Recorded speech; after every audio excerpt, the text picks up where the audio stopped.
பார்த்தீங்கன்னா எப்பவுமே நம்ம லைஃப்ல பார்த்தீங்கன்னா ஒரு இயற்கைக்கு அப்பாற்பட்டீங்கன்னா வந்து ஒரு புது வழி, அதாவது இந்த மாதிரி ஒரு வழியே இல்லை, இப்படி ஒரு வழியை வந்து ஆண்டவர் உண்டாக்கி செய்கிறாரு அப்படின்னு பார்க்குறோம்.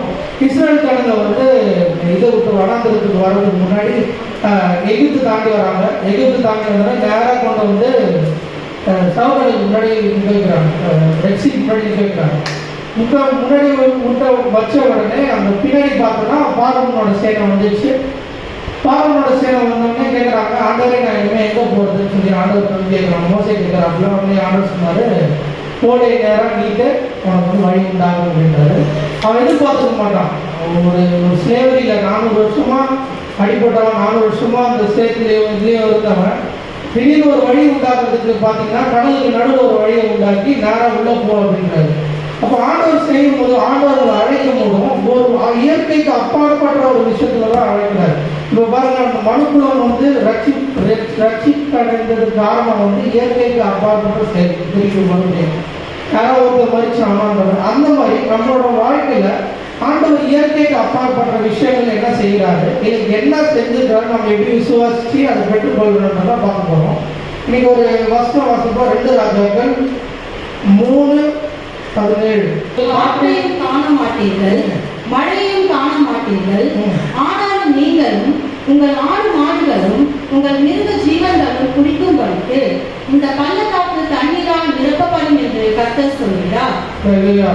இந்த வசனம் பாருங்க, ஆண்டவர் சொல்றாரு, நீ காற்றையும் காண மாட்டாய், மழையும் காண மாட்டாய், ஆனால் உங்கள் பள்ளத்தாக்கு தண்ணீரால். இது எதுக்கு இது சொன்னாரு ஸ்டோரி? இதுக்கு மேலே எப்பவுமே ஒரு வசனம் எடுத்தோம்னா அதோட கான்டெக்ட்னா இது எதுக்கு இந்த வசனத்தை சொன்னாங்க, எங்கேருந்து வந்து இந்த சூழ்நிலை சுற்றி, இந்த வசனத்தை சுற்றி இருக்கிற சூழ்நிலையை பார்க்க வேணும். இது பார்த்தீங்கன்னா 3 ராஜாக்கள் போறாங்க. 3 ராஜாக்கள் மோவாபுக்கு எடுத்து போறாங்க. அது 3 ராஜா பேர். ஒரு ராஜாவோட பேரு யோராம்.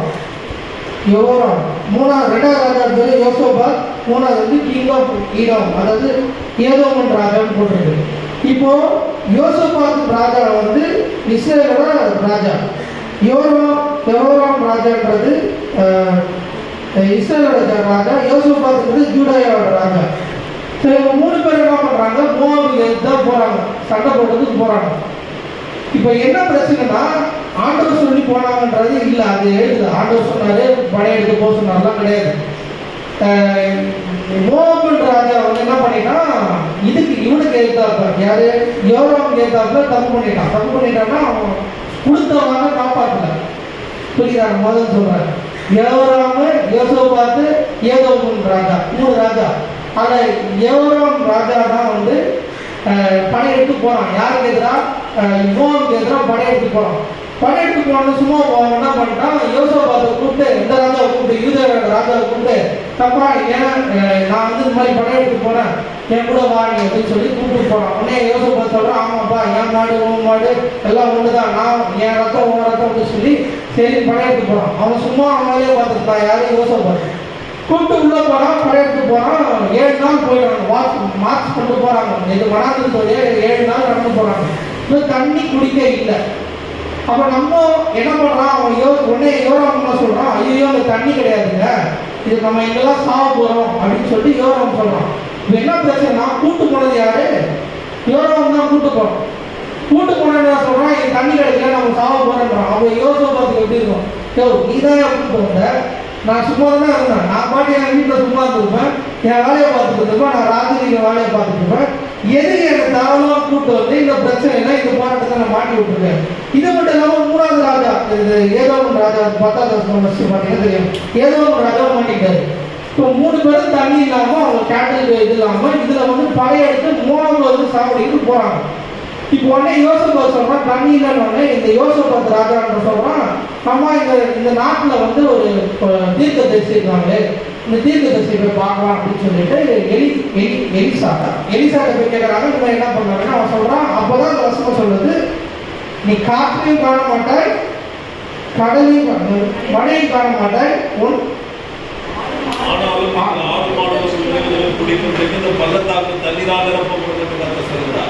அப்போ சொன்னோடனே அந்த வார்த்தை சொல்லுறான். இதுதான் கான்டெக்ட். சொன்னோடனே இப்போ 3 பேர் வராங்க, சொல்றாங்க. கேட்ட உடனே உன் மழை பார்க்க மாட்டேன், காற்று பார்க்க மாட்டேன், ஆனால் உங்களோட ஸ்க்ரீன் பெட் வந்து ரெடி ஆகும்னு சொல்லிட்டாங்க. இதுதான் இந்த கதையோட பின்னம். இப்போ இதே தான் நம்ம லைஃப்ல வந்து பார்த்தீங்கன்னா நம்ம வாழ்க்கையில இதே நம்ம வந்து எடுத்துக்கலாம். என்னன்னா இப்போ நம்ம லைஃப்ல ஆண்டவர் நம்ம கூட்டும் போது, ஆண்டவர் நம்ம அழைக்கும் போது, நம்ம இந்த மாதிரி ஒரு விஷயத்துக்கு அழைக்கும் போது ஆண்டவர் பார்த்தீங்கன்னா ஒரு சூப்பர் நேச்சுரல், எங்கேயுமே காண முடியாத, எதுவுமே யோசிக்க முடியாத, எதுவுமே திணறப்படாத ஒரு இடத்துல இருந்து ஆண்டவர் நம்ம அழைக்கிறார். தெரியலையா?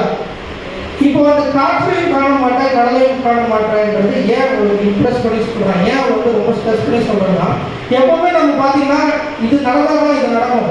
என் வாழ்க்கையில வந்து இது பார்த்தீங்கன்னா அது நடக்கும், இப்படி போனீங்கன்னா அப்படி வரும், நேரம் போனால் ஒரு வழிக்கு, ஒரு கடைக்கு வழிக்கு போறீங்க, வழியா போறீங்க ஒரு கடைக்கு.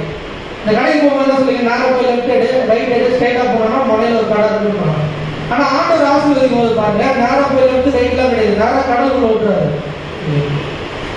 கடவுளுக்குள்ள விட்டுறாருன்னா அந்த வழி புதுசா உண்டாக்குவார். எங்க பார்த்தீங்கன்னாலும் அதே தான். எங்க பார்த்தீங்கன்னாலும் ஆண்டவர் வந்து ஒரு வழி இல்லாத இடத்துல, ஒரு இடம் இல்லாத இடத்துல, ஒரு எதுவுமே இல்லாத இடத்துல ஒரு வழியை கிரியேட் பண்ணுறது. அதே மாதிரி ஈசாக்கு பார்த்தீங்கன்னா அவன் விதை விதைக்கும் போது ஃபுல்லாக சுற்றி ஃபர்மைன்.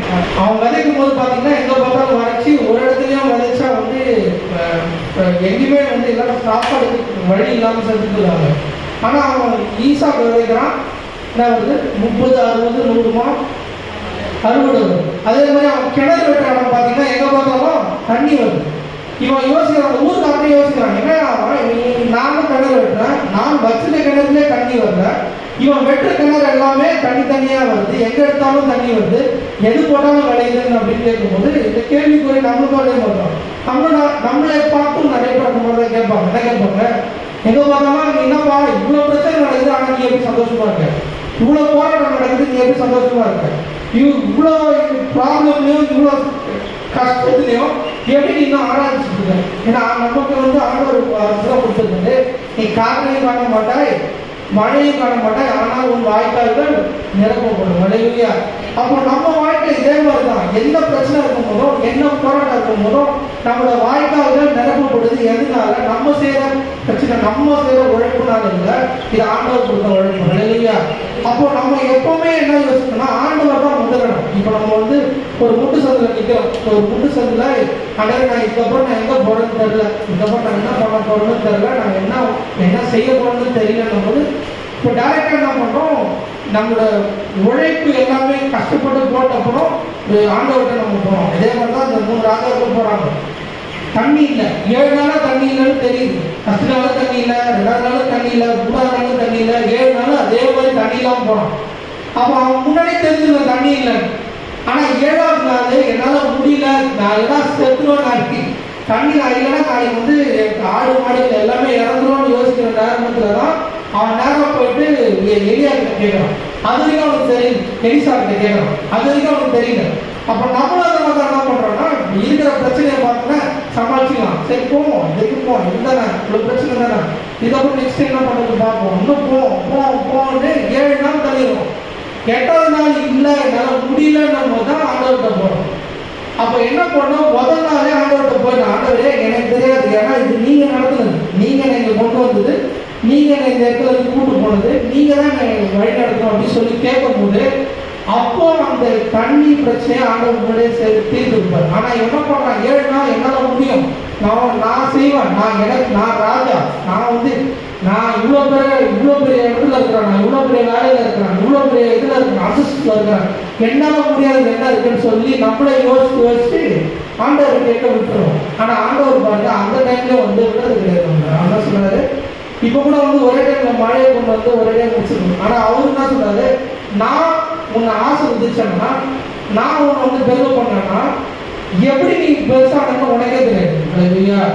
நீ எப்படி பெருசா வர, நீ எப்படி அந்த வாழ்க்கையில எப்படி நீ அந்த பெரிய இடத்த அந்தஸ்தை ரீச் பண்ற அப்படின்றது சுத்தமா தெரியாது. ஏன்னா என் வாழ்க்கையில நான் ஒன்றும் பெருசா வாழ்ந்துல, ஆனா இது வரைக்கும் வாழ்ந்ததுல பாத்தீங்கன்னா ஆண்டவர் வந்து ரொம்ப அற்புதமா, ரொம்ப அதிசயமா வழி நடத்திருக்காரு. எல்லாரோட லைஃப், என்னோட லைஃப், எங்க அப்பாவோட லைஃப், இவங்க ஒருத்தவங்க பார்க்கும்போது எங்க பார்த்தாலும் அந்த சூப்பர் நேச்சுரல், இயற்கைக்கு அப்பாற்பட்ட ஒரு ஆசீர்வாதத்தை என்னால் உணர முடியுது, என்னால் பார்க்க முடியுது. அவங்க இதை பார்க்கும்போது ஆண்டவர் ஏன் எனக்கு செய்ய மாட்டாங்க, எனக்கு செஞ்ச ஆண்டவர் ஒன்றும் செய்ய மாட்டாங்கன்ற விசுவாசம் வந்து இன்க்ரீஸ் ஆகிட்டே இருக்குது. இப்போ பாருங்க, இது சொல்லிட்டாரு. இந்த வருஷத்தில் பார்த்தீங்கன்னா மழையை காண மாட்டேன், காற்றை காண மாட்டேன் சொல்லி முடிச்சிட்டாரு. அடுத்து பார்த்தீங்கன்னா அதே மாதிரி அடுத்த நாள் பார்க்குறேன், இந்த வருஷம் வருஷத்தை போனீங்கன்னா அடுத்த நாள் பார்த்தீங்கன்னா நான் கதை சொல்லிடுறேன். அடுத்த நாள் பார்த்தீங்கன்னா அவன் என்ன பண்ணுறான், தண்ணி வருது, எல்லாம் குடிக்கிறாங்க. இப்போ என்னன்னா இன்னொரு இதுன்னா இவன் இருக்கிற இடத்துக்கே தண்ணி வருது. இவன் எதுவுமே போயிட்டு தண்ணி தேடி குடிக்கிறாங்க. ஆண்டவர் போய் சொல்லி நீ இங்கே போ, அந்த இடத்துக்கு போ, அந்த இடத்துல போய் நீ தண்ணி குடி, அங்கே வரும் அப்படின்லாம் சொல்லலை. ஆண்டவர் சொல்ல நீ இரு, அங்கேயே தண்ணி உங்க ஆட்டோமேட்டிக்காக கிட்ட வந்துடும் அப்படின்ட்டு இவங்க வந்து தண்ணி குடிச்சிட்டு எல்லாம் உட்காந்துருக்காங்க. அடுத்த நாள் பார்த்தீங்கன்னா இந்த மோவாபியர்கள் பார்த்துட்டாங்க, 3 ராஜாக்கள் வராங்கன்னு அவங்களுக்கு தெரிஞ்சு போச்சு. தெரிஞ்ச உடனே நாளையே கிளம்பிட்டாங்க. யாரு மோவாபியர் கிளம்பிட்டா இவங்க வந்து இஸ்ரேல் ஜனங்களை தாக்குறதுக்கு, 3 ராஜாக்களை தாக்குறதுக்கு விடிய காலையே போடுது. ஏர்லி மார்னிங் 21ஆம் வருஷம் பார்த்தீங்கன்னா ஏர்லி மார்னிங் போடுது. ஏர்லி மார்னிங் விடிய காலையிலே கிளம்பிட்டாங்க. கிளம்பிட்டு யாரை அடிக்க வராங்க, இந்த 3 ராஜாக்களை அடிக்க வராங்க. சின்ன பசங்களுக்கு பெரிய பசங்களுக்கு யாராவது அந்த இது மேலுக்கு அந்த ஆர்மர் வருமோ அவங்க எல்லாருக்கும் கிளம்பிட்டு அவங்க காலையில் கிளம்பிட்டான். இங்கே பார்த்தோன்னா பார்க்கலாம் 3 பேரும் ஓடிச்சு. அந்த அந்த மோவாபியர்கள் அந்த கிட்ட வந்தோடனே பார்க்குறாங்க, தூரத்துலேருந்து பார்க்குறாங்க. அந்த தண்ணி நான் சொன்னல அந்த 3 ஆண்டவர் தண்ணி அனுப்பிச்சாருன்னு சொல்லி அந்த தண்ணியை பார்த்தோன்னா ரெட் கலர் ரத்தம் மாதிரி தெரியுது. அந்த ரத்தம் மாதிரி தெரிஞ்சுன்னா அவனே யோசிக்கிறான், ஐயோ இவங்க வந்து 3 பேரும் அடிச்சுட்டு இறந்துட்டாங்க போல, 3 ராஜாக்களையும் உள்ளுக்குள்ளே சண்டை போட்டு இவங்களே அடிச்சுட்டு இறந்துட்டாங்க போல, நம்ம போனால் நேரம் வந்து ஸ்பாயில் பண்ணிட்டு இருக்காங்க. நம்ம நேரம் போனால் அந்த தங்கத்தையும் வயிற்றுக்கு மட்டும் எடுத்துகிட்டு வந்துடலாம், அங்கே இருக்கிற வந்து ஆடு மாடுகள்லாம் கூட்டிகிட்டு வந்துடலாம்னு சொல்லிட்டு இவங்க ரொம்ப ஈஸியாக போகிறாங்க. உள்ள போனோடனே அது 25ஆம் வருஷம் பார்த்தீங்கன்னா 24ஆம் வருஷம் பார்த்தீங்கன்னா அவன் என்ன சொல்கிறான், இவங்க இப்போ எழுந்து இஸ்ரேல் ஜனங்கள் எழுந்து அவங்க அடிச்சாங்க. எழுந்து மோவாபியர்களை அடிச்சு விக்ரி இந்த இதை எடுத்துட்டாங்க, விக்ரி எடுத்துட்டாங்க. இப்போ எழுந்து என்ன பண்ணுறாங்க, அவங்க வந்து சாப்பிட்டு தண்ணியை குடிச்சுட்டு தூங்கிட்டாங்க. இல்லையா நம்மளும் வந்து வந்து நிறைய விஷயத்துல பாருங்க, நம்ம என்ன பண்ணுறோம், ஒரு ஆசீர்வாதம் வந்தோடனே சாப்பிட்டு தண்ணி வந்து அவன் போட முடிஞ்சிச்சு, நம்மளுக்கு ஆசீர்வாதம் வந்துச்சு, இனிமேல் எல்லாம் ஆண்டவர் பார்த்துப்பாரு, இனிமேல் ஓகே. அவன் போயிட்டு சண்டைக்கு போனான். அவன் பாருங்க பிசாசு சத்துரு மோவாபு வந்து என்ன பண்ணுறான், நைட்டு விடிய காலையில் எழுந்துடுறான். விடிய காலையில் எழுந்து நேரம் சண்டைக்கு வரும். நம்மளால என்ன பண்ணுறாங்க, விடிய காலில் நம்மளால என்ன பண்ணுறாங்க, தூங்கிட்டு இருக்காங்க. தூங்கிட்டு இருக்கும்போது இதே தான் நம்மகிட்டே ஏதாவது பிரச்சனை, ஒரு ப்ராஜெக்ட் வந்தால் போதும், இல்லைன்னா ஒரு இன்க்ரிமெண்ட் வந்தால் போதும், இல்லைன்னா ஒரு சப்ஜெக்டில் 100 மார்க் வாங்கினா போதும், எடுத்து அப்படியே படுத்து அப்பா முடிச்சுட்டேன், நான் வாழ்க்கையில் சாதிச்சிட்டேன், இனிமேல் ஒன்று அவருக்கு சொல்லி படுத்துறது. ஆனால் ஆண்டவர் பாருங்க, நீ அப்படி யோசிச்சாலும் உனக்கு நான் திருப்பி நான் உனக்கு விக்ரி தான் கொடுப்பேன்னு சொல்லி கொடுக்குறாரு. அல்லேலூயா அல்லேலூயா. அப்போ மோவாபியர்கள் வந்து சத்துருவை வச்சுட்டாலும் அவன் விடைக்காலே இருக்கான், நம்மளோட சுறுசுறுப்பாக இருக்கணும்.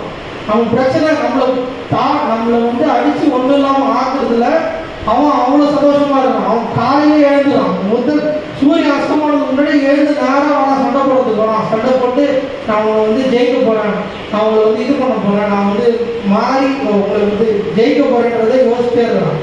வந்து பண்ணால் ஆண்டவர் வெற்றியை கொடுத்தாரு. இது எதுக்கு சொல்ல வரேன்னா, ஆண்டவர் தண்ணி கொடுத்தாரு, நம்ம தண்ணி கேட்டாங்க. 3 ராஜாக்களுக்கும் கேட்குற மாதிரி தண்ணி கொடுத்தாரு. அந்த தண்ணியை கொடுத்த உடனே பாருங்க, குடிச்சிட்டு நாட்டாடுறான், குடிச்சிட்டு நல்லா சாப்பிட்டு நல்லா தூங்கிடுறான். உடனே அதுதான் என்ன, நமக்கும் அதே பிரச்சனை தான். ஏதாவது பாஸ் ஆகிட்டா போதும், இல்லைன்னா ஏதாவது நம்ம ஒரு முன்னேற்றம் ஒன்று பார்த்தா போதும் அப்படியே உட்காந்து இருக்கணும்ப்பா, இனிமேல் நம்ம சாதிச்சாச்சு, இனிமேல் நம்ம லைஃப் முடிஞ்சிச்சு, இனிமேல் எல்லாம் ஆண்டவர் பார்த்துப்பாரு, நம்ம ஒன்றும் பயப்படாதுல்ல அப்படின்னு சொல்லி அப்படி விட்டுறோம். இதை விக்ரி கொடுத்தப்பறம் ஆண்டவர் விடுறதில்லை பாருங்க. இஸ்ரேல் ஜனங்கள் தூங்கிட்டு இருக்காங்க. இதே மாதிரி இந்த பிரச்சனை எங்க பார்த்தாலும் இதே சூப்பர் நேச்சுரல், இயற்கைக்கு அப்பாற்பட்ட ஒரு பிளஸிங், இயற்கைக்கு அப்பாற்பட்ட ஒரு ஆசீர்வாதம் உண்டு. அப்படியே வாசிட்டே பண்ணீங்கன்னா 4ஆவது அதிகாரத்தில் வாசிச்சீங்கன்னா எலிசா கிட்ட வந்து ஒரு விதவை வரான். விதவை வந்து நான் என் புருஷன் வந்து உங்ககிட்ட இருந்தாரு, வேலை செஞ்சுட்டு இருந்தாரு, ஆனால் இப்போ நாங்கள் வந்து ரொம்ப கடனில் இருக்கோம், ரொம்ப கஷ்டத்தில் இருக்கோம், நாங்கள் என்ன பண்ண போகிறோன்னு தெரியல, வீட்டில் கடன்காரன் மாட்டான் அப்படின்னு சொல்லி அந்த ஏரியா கிட்ட இருக்கிறாங்க. உன்னை ஏரியா சொல்கிறான், உங்ககிட்ட என்ன இருக்குது, வீட்டில் இருக்க என்ன இருக்குது சொல்லுவாரு. உடனே ஏரியா அந்த விதவை சொல்கிறாங்க, எனக்கு வந்து எண்ணெய் இல்லாமல் என்கிட்ட எதுவுமே இல்லை. உடனே ஏரியா சொல்கிறான், நீ போயிட்டு எல்லாம் ஜாடிகள் எல்லாம் ஜாடிகள் பக்கத்து வீட்டிலேருந்து எல்லாம் ஜாடியெல்லாம் கடன் வாங்கிட்டு வந்து அந்த எண்ணெயை ஊற்றாருமே அப்படின்னா யாருக்கு நம்ம வந்து யோசிச்சுக்க முடியும் சொல்ல முடியும்? நம்மளால ஒரு ஆசீர்வாதம் கொடுக்குறாங்கன்னா யாரால யோசிச்சுக்க முடியும்? இந்த மாதிரி எண்ணெயை வந்து பூர்த்தி பண்ணுறது, எண்ணெயை வந்து ஜாஸ்தி பண்ணுறது, அதை வச்சு இந்த விதவை பிழைப்பா அப்படின்னு யோசிக்கிறது வந்து இயற்கைக்கு அப்பாற்பட்ட செயல். ஆண்டவர் அதே போல இந்த இயற்கைக்கு அப்பாற்பட்ட செயலை செய்து கொண்டிருக்கிறார் இல்லையா? இப்போ அது கொடுக்குறாங்க, அந்த எல்லாத்தையும் மூடி கதவை லாக் பண்ணிட்டு எல்லா ஜாடியில எண்ணெயை ஊற்ற ஆரம்பிக்கிறாங்க. ஊற்றுறா எண்ணெய் விருத்தியாகிட்டே போகுது, எண்ணெய் ஊற்றி பெருசாகிட்டே போகுது, எண்ணெய் வந்து ஜாஸ்தியாகிட்டே போகுது. இந்த கண்டெய்னர் ஃபில் பண்ணுறாங்க, அந்த கண்டெய்னர் ஃபில் பண்ணுறாங்க, அப்படியே எல்லா கண்டெய்னரும் ஃபில்லாகி போகுது. எல்லாம் நிரம்பி வழியுது. எப்போ அந்த கண்டெய்னர் இல்லை, இது மேலே கண்டெய்னர் இல்லை, இது மாதிரி எனக்கு வந்து அந்த ஜாடி இல்லை அப்படின்னு சொன்னோடனே அந்த ஆசீர்வாதம் நின்றுது. சரியா? அதே போல் நம்ம என்னதான் யோசிச்சாலும் இப்படிதான் இருக்கணும், ஆண்டவரை இப்படிதான் வழிநடத்தி ஆகணும். அவன் அந்த விதவை யோசிச்சுப்பான். வந்து எளிய கிட்ட போனா நான் என் புருஷன் செஞ்சதுக்கு ஒரு காசு, நான் ஒரு 10,000மோ 50,000மோ இல்லை 15,000மோ கொடுத்துட்டு அவன் ஹெல்ப் பண்ணுவான். நான் வந்து அதுக்கப்புறம் நான் சந்தோஷமா இருக்கலாம், நான் வந்து கடனை தீர்த்துட்டேன்னா நான் சந்தோஷமா இருக்கலாம் அப்படின்னு சொல்லி அந்த விதவை யோசிச்சிருப்பான். ஆனா அவன் எலியா கேட்கறான், எலிசா கேட்கறான், உன்கிட்ட போல என்ன இருக்குன்னு கேட்கறான். இல்லையா? நீ போல என்ன இருக்குன்னு சொல்லிருந்தோடனே அவன் சொல்றான், திருப்பி சொல்றான், எனக்கு என்னதான் இருக்கு, என்ன தவிர எனக்கு வந்து எதுவுமே இல்லை. அப்போ நம்ம பிளஸிங் கொடுக்கும்போது, ஆண்டவர் கொடுக்கும்போது என்ன பண்றாருன்னா, நம்ம கிட்ட முதல்ல என்ன இருக்குன்னு கேட்கிறாரு. நம்ம கிட்ட முதல்ல என்ன இருக்கு? இன்னொரு நம்ம கிட்ட என்ன இருக்கு? வாய் இருக்கு, துதி இருக்கு. சங்கீதக்காரன் சொல்றாங்க, சங்கீதம் 77:7-11. கர்த்தருடைய செயல்களை நினைவு கூறுவேன், உங்களுடைய பூர்வ காலத்து அதிசயங்களை நினைவு கூறுவேன். உங்களுடைய கிரியைகளை எல்லாம் தியானித்து உங்களுடைய செயல்களை யோசிப்பேன் என்றேன். தேவனே, உமது வழி பரிசுத்த ஸ்தலத்தில் உள்ளது. நம்முடைய தேவனை போல பெரிய தேவன் யார்? அதிசயங்களை செய்கிற தேவன் நீரே. ஜனங்களுக்குள்ளே உடைய வல்லமையை விளங்க பண்ணி. இப்போ என்ன பண்ணணுமோ இது அந்த விதவைகிட்ட பார்த்தீங்கன்னா ஒரு கொஞ்சம் எண்ணெய் இருக்கு. கொஞ்சம் எண்ணெய்ன்றது நம்ம வந்து அனாயிண்டிங் எடுத்துக்கலாம், பிரைஸ் எடுத்துக்கலாம். ஆண்டவர் வந்து நம்ம என்ன பண்ணணும், ஒரு விருத்தி அடைகிறதுக்கு என்ன பண்ணணும்னா, சங்கீதக்காரன் சொல்றோம் ஃபர்ஸ்ட் பாயிண்ட் என்ன, கர்த்தருடைய செயல்களை நினைவு கூறணும். இப்போ நம்ம ஏதோ ஒரு சூழ்நிலை மாறிட்டு இருக்கிறோம்னா, இதனால வெளில வர முடியலன்னா, இதே மாதிரி சூழ்நிலைகள் இல்லைன்னா இந்த இடத்துல நான் வரதுக்கு முன்னாடி நான் எங்க இருந்து வந்தேன்றத நம்ம நினைவு கூறணும். Point number 1. ரெண்டாவது, பூர்வ காலத்து அதிசயங்கள் தான் பைபிள்ல பாத்தீங்கன்னா எல்லாமே இருக்கு. இப்ப நான் சொன்னது ஒரு பூர்வ கால அதிசயம் தான். அந்த மாதிரி நிறைய அதிசயங்கள் இருக்குது. அதை நினைவு கூறுவேன். மூணாவது, கிரியைகள் எல்லாம் தியானித்து எனக்கு கொடுத்த செயல்களை, எனக்கு கொடுத்த அந்த ஆசீர்வாதத்தை என்ன பண்ணோம், தியானிக்கணும். ஆண்டவர் இப்படி கொடுத்தாரு அப்படின்னு சொல்லி. அடுத்தது, செயல்களை யோசிப்பேன். எவ்வளவு அழகா பாருங்க, என்ன வழியில வந்தேன், எப்படி போனேன்னு தெரியாத இருந்தேன், ஆனா நீங்க எனக்கு வழி கொடுத்தீங்க அப்படின்னு யோசிச்சு. அடுத்தது, தேவனே, உமது வழி பரிசுத்த ஸ்தலத்தில் உள்ளது. நம்முடைய தேவனை போல பெரிய தேவன் யார்? இப்ப இதை பத்தி தான் யோசிக்கணும். என்ன யோசிக்கணும், நம்ம சிச்சுவேஷன்ல மாட்டிக்கிட்டோம், ஒரு பிரச்சனையில மாட்டிக்கிட்டோம், ஒரு போராட்டத்துல மாட்டிக்கிட்டோம்னா, என் தேவன் இதுக்கு முன்னாடி என்னை இதுல இருந்து விடுதலை ஆக்கியிருக்கிறார், இதே போல சூழ்நிலையில இருந்து விடுதலை ஆக்கியிருக்கிறார், இதே போல பிரச்சனையில இருந்து விடுதலை ஆக்கியிருக்கிறான்னு யோசிக்கும் போது இந்த பிரச்சனை, இந்த போராட்டம் வந்து பெருசா தெரியாது. அல்லேலூயா. அப்ப என்ன யோசிக்கணும், கர்த்தர் இதற்கு செய்த நன்மை, உங்க வாழ்க்கையில என்ன நன்மை செய்திருக்கிறாரு. கல்யாணம் பண்ணோம், குழந்தை பெற்றோம் அப்படின்றது இல்லாம ஆண்டவர் வந்து என்னென்ன வாழ்க்கையில என்னென்ன செஞ்சிருக்கிறான்றதை நம்ம நினைவு கூறணும். ஏன்னா ஒவ்வொரு வாட்டி பிரச்சனை இருக்கும்போது ஒவ்வொரு நாளும் தவறுத பார்த்தோம்னா ஒரு பெரிய விஷயமா தான் இருக்குது. இப்போ பார்த்தீங்கன்னா அது கொரோனா வந்துச்சு. கொரோனா வந்து லட்சக்கணக்கான பேர் இறந்து போனாங்க. ஆனால் அந்த லட்சக்கணக்கான பேர் ஆண்டவர் நம்ம வச்சுக்கிறது ஒரு பெரிய கிருபை. அப்போ அந்த கிருபையில கொடுக்கும்போது அப்போ நம்ம யோசிச்சு நன்றி சொல்லும் போது ஆட்டோமேட்டிக்கா என்ன ஆகுது, நம்மளோட ஆசீர்வாதம் பெருகுது. அடுத்தது,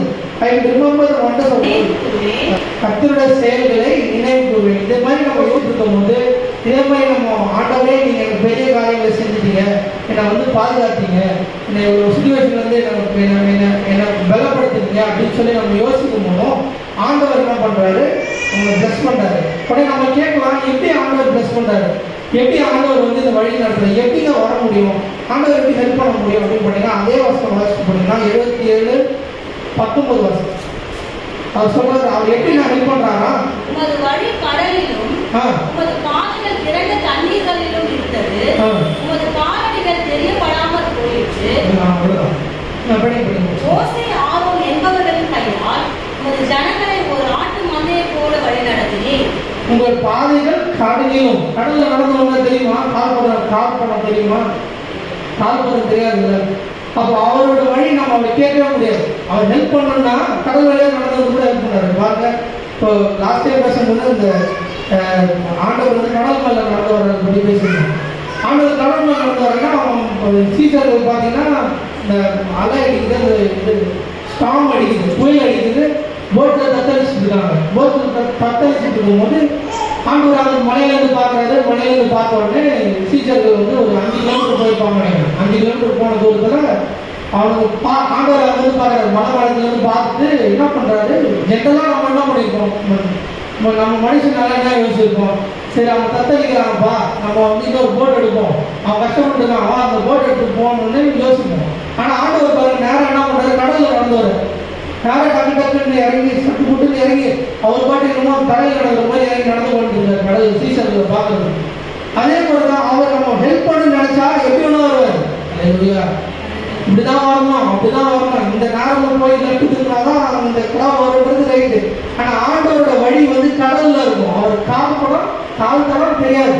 இதே மாதிரி என்னோட லைஃப், என்னோட வாழ்க்கையில நான் இப்போ 5 வருஷமா 3-4 வருஷமா பார்க்கறது வந்து ஒரு சூப்பர் நேச்சுரலான ஒரு ஒரு ஒரு வழி நடத்துதான் சொல்லுவேன். ஏன்னா இப்போ என்னோட பையன் பிறந்ததே எனக்கு அப்படிதான் இருந்தது. எப்படி ஸ்டார்டிங்கில் வந்து கல்யாணம் ஆகி 2 வருஷம் குழந்தை இல்லாமல் இருந்தது. பட் ஆனால் அது ஒரு பெரிய பொருட்டாக எடுக்கல. ஆனால் அதுக்கப்புறம் நிறைய சிக்கல்கள், நிறைய பிரச்சனைகள் இருக்கும்போது எடுத்தோடனே என்ன பண்ணாங்க, என்னோட ஃப்ரெண்ட்ஸ் எல்லாம் பார்த்தீங்கன்னா சரி குழந்தை பற்றினா என்ன பண்ணோம், முதல்ல என்னோட ஃபைனான்ஸை வந்து ஸ்ட்ரைட் பண்ணோம். என் ஃபைனான்ஸ்னால் நான் குழந்தை பற்றிக்கிறதுக்கு எனக்கு வந்து ஒரு 1 லட்சமோ 1.5 லட்சமோ எனக்கு தேவைப்படும். இதை நான் ஸ்டடி பண்ணிக்கிட்டு அப்போ தான் நான் குழந்தை பற்றிக்கிறேன். நிறைய பேர் சொல்லிட்டு இருக்காங்க. நான் யோசிச்சேன், எனக்கு ஒன்று தரல ஆண்டவரே, நீங்கள் கொடுத்தீங்கன்னா எல்லாத்தையும் சேர்த்து கொடுப்பீங்க, இது கொடுத்துட்டு அது கொடுக்காம இருக்க மாட்டீங்க, அதனால் நீங்கள் பார்த்துப்பீங்க எனக்கு தெரியும் அப்படின்னு சொல்லி யோசிச்சுட்டு இருக்கும்போது ஆண்டவர் என்ன சொன்னார், ஐ வில் பிளஸ் யூ, நம்ம ஆசீர்வதிப்போம். அது பார்த்தீங்கன்னா இதை பற்றி அப்போ இந்த வருஷம் தான் வந்துச்சு. என்னோட காலத்தரம் தெரியாமல் இருக்கும். அவங்க எதாவது யோசிச்சேன், சரி ஆண்டவர் கொடுக்கணும்னு நினைச்சாருன்னா எல்லாத்தையும் சேர்த்தா கொடுப்பாரு, ஒன்னே ஒன்று கொடுத்துட்டு இன்னொன்று கொடுக்காம இருக்க மாட்டாருன்னு சொல்லிட்டு நான் அப்படியே ப்ரே பண்ணிட்டே இருக்கும்போது ஆண்டவர் கரெக்டாக அந்த டைமில் குழந்தை கொடுத்தாரு. கையில் ₹1 இல்லை, ஒரு நகை பைசா இல்லை. எல்லாம் சொன்னாங்க பொண்ணு வீட்டில் தான் கொடுக்கணும், அவங்க தான் இது பண்ணுவாங்க, அவங்க தான் கொடுக்கணும். என்னோட விசுவாசம்னா நான் பொண்ணு வீட்டுக்கு கேட்க மாட்டேன், அப்பா வீட்டுக்கு கேட்க மாட்டேன். நீங்கள் கொடுங்க, நீங்கள் தான் கொடுத்தீங்க குழந்தை, நீங்கள் தான் ஆசீர்வதிச்சீங்க, உங்கள் ஆசீர்வாதம் தான் எனக்கு வேணும். சும்மா எங்கள் அப்பா கிட்ட கேள்வி, எங்கள் அம்மா கிட்ட கேள்வி, சரி பொண்ணோட அப்பா வீட்டில் கேள்வி, பொண்ணோட அம்மா வீட்டில் கேள்வின்றதுலாம் எனக்கு வானாண்டது. நீங்கள் கொடுத்தீங்க, ஏன்னா குழந்தை அவங்களை கேட்டுலாம் வரல, நீங்கள் எனக்கு கொடுத்தீங்க, நானும் நீங்களும் பேசி கொடுத்தது, நீங்கள் கொடுத்தது, நீங்கள் கொடுங்க எனக்கு, நாங்கள் எதுவுமே வாங்க அப்படின்னு சொன்னாங்க. கரெக்டாக ஒரு ப்ரெக்னென்ட்டானா கையில் ₹1 இல்லை, என்ன பண்ணுறது தெரியல, என்ன ஆண்டவரேன்னு சொல்லி யோசிக்கும் போது அப்போ இந்த வசனம் வந்துச்சு எனக்கு, ரிமெம்பர் தி திங்ஸ், இந்த பழைய நினைவு, ஆண்டவர் எவ்வளோ ப்ளஸ் பண்ணா இருப்பார், எத்தனை பேருக்கு குழந்தை கொடுத்தாரு அப்படின்னு சொல்லி யோசிச்சுட்டு இருக்கும்போது கரெக்டாக அந்த செப்டம்பர் அக்டோபர் போல் ட்ரீட் பண்ணுறோம். ஓகே, இது டெஸ்ட் பண்ணி பார்க்குறோம், குழந்தை இதாகிடுச்சு. டிசம்பர் வரைக்கும் சுத்தமாக இல்லை. ஜனவரி வந்து வாக்குத்தத்தம் வந்துச்சு, இந்த மாதிரி ஒரு ஆசீர்வதிப்பேன், பெரிய காரியங்கள் காண செய்யணும். பார்த்தா ஒன்றும் இல்லை, ஒரு காற்று சவுண்டு இல்லை, ஒரு மழை சவுண்டு இல்லை, ஒரு துளி மழை இல்லை. சுத்தமாக சாப்பாடு கூட ஒரு பக்கம் சாப்பாடுமே காசு இல்லாமல் போயிட்டு என்ன பண்ணுறது அளவுக்கு யோசிச்சுட்டு இருக்கேன். அப்போ அப்படியே சைலண்டாக பண்ணுறேன். ஜனவரி மாதம் பார்த்தா ஒன்றும் ஆளுங்க சின்ன சின்ன ப்ராஜெக்ட் வந்துச்சு, ஒரு 10,000 20,000ன்ற மாதிரி. அது கரெக்டாக அது போகிறதுக்கே கரெக்டாக இருந்துச்சு, நம்ம செலவுக்கு கரெக்டாக இருந்துச்சு. பிப்ரவரி மாதம் போல ஒரு ஆள் வந்தார், வந்துட்டு நீங்கள் இந்த மாதிரி பில்டிங் கட்டி கொடுக்கணும் சும்மா பேசிட்டு இருந்தார். அவர் நானே நம்மளே கொடுக்க போகிறாங்கன்ற மாதிரி. அப்புறம் என்ன சொன்னா, சரி அவர் வீடு கட்டுறதுக்கு வந்து எப்போ செப்டம்பருக்கு மேலே தான் பிளான் பண்ணியிருந்தார். இவன் பிறக்கும் போது வந்து ஜூலை சொல்லிட்டாங்க. அவர் செப்டம்பர் மேலே கொடுத்தாருன்னா நான் ஜூலை என்ன பண்ணுறதுன்னு தெரியல. சரி சொல்லிட்டு ஆண்டவர் எனக்கு ₹1 நான் ஒன்றுமே யோசிக்க போகிறதில்லப்பா, எனக்கு வந்து இந்த டென்ஷனே வேணாம், எனக்கு இதை பற்றி நான் யோசிக்கிற நிலைமையே வேணாம், நான் இதை பற்றி யோசிக்க மாட்டேன், நீங்கள் பார்த்துக்கோங்க, உங்களோட இது நீங்கள் கொடுத்த அப்படின்னா நீங்களே பார்த்துக்கோங்க சொல்லி நான் விட்டுட்டு நான் பாட்டு வேலையை பார்க்க ஆரம்பித்தேன். கரெக்டாக பார்த்தீங்கன்னா ஒரு பெரிய ப்ராஜெக்ட் அந்த யார் அந்த செப்டம்பர் கட்ட போகிற அவரே வந்து சொன்னார், என் கம்பெனியில் ஒரு காம்பவுண்ட் போடுற வேலை இருக்குது செய்றீங்களா அப்படின்னா. சரி காம்பவுண்ட் தானே நம்ம என்ன ஒரு சின்னதாக போடுறாரு அப்படின்னு பார்த்தோன்னா அவங்க நேரம் கொண்டு போய் பார்த்தா 8 ஏக்கருக்கு வந்து காம்பவுண்ட் போட வச்சுருக்காங்க. ஒரு 4,500 அடி போடுறோம். கரெக்டாக பார்த்தீங்கன்னா அந்த டைமில் என்ன பண்ணுறது தெரியல, எனக்கு சுத்தமாக ஒன்றும் புரியல. காசு வச்சு யோசிக்கல.